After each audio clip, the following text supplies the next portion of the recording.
Hello, my name is Caredwen. I am a counsellor and I work from my clinic Magic Hands Calm Minds in Colford.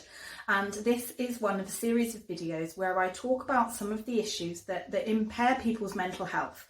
Not necessarily mental health conditions, but things that cause them emotional and mental unease that maybe people aren't that aware of or don't necessarily register are a thing. And today I'm going to talk about the difference between facts, opinions and judgments. Now, if you spend any time on social media, you'll see people mixing these up a lot. So they are not the same thing. The key thing about a fact is it can be proven. So you can categorically state this is the case. So this is a necklace. That's a fact. It's a nice necklace.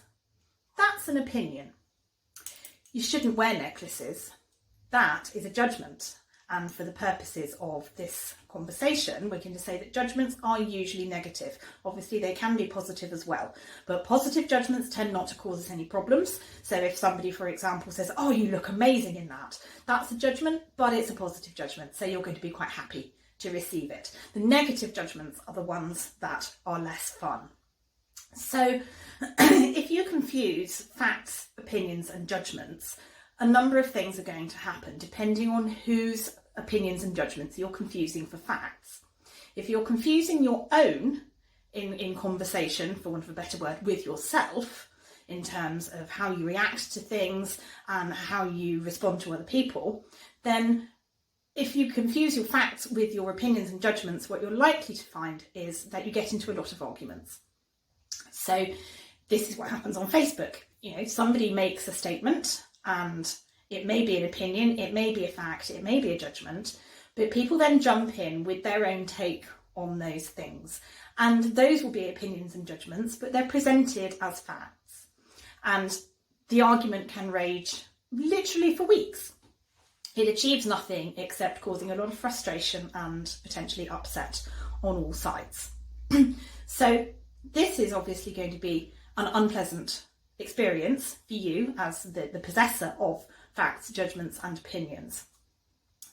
If you're in that situation a lot, then you might find you have trouble forming good relationships with people. That's going to make you wonder why nobody likes you. That could end up leading to low self-esteem and ultimately to depression, anxiety, loneliness and other unpleasant things. So it's a good idea to try and avoid that happening.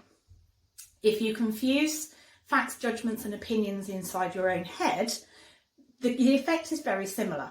So when you are thinking about yourself, you might look in the mirror and say to yourself, "Oh, don't like this top on me."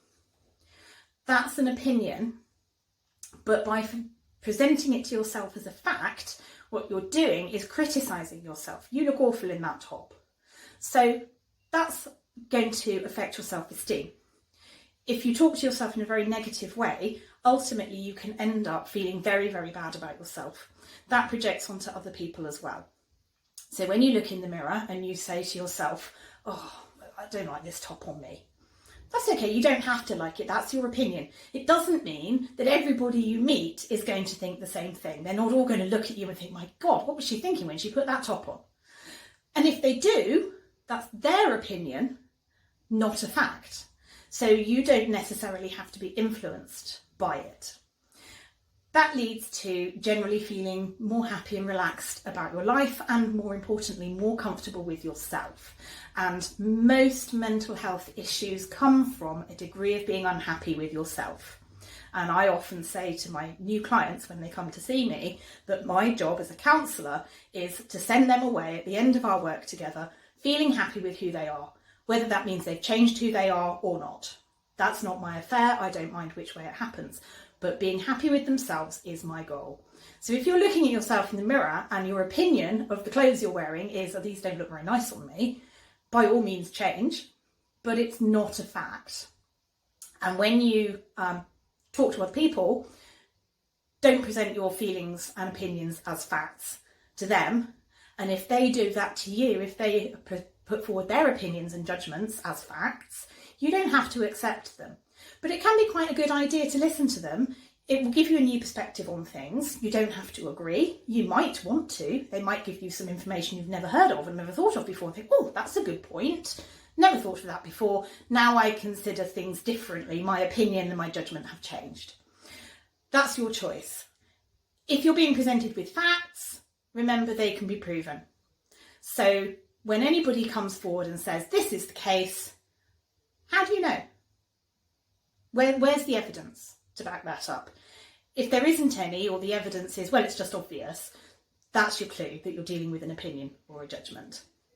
So keeping a clear distinction in your mind between opinions, judgments and facts can prevent you from getting into a lot of anger and frustration, a lot of arguments and damaging your self-esteem. So on the whole, it's a good idea. So I hope you've enjoyed this video. If you found it interesting and useful, please do share it with your friends. I'd love to hear what you think. Pop a comment in below and I look forward to seeing you next time.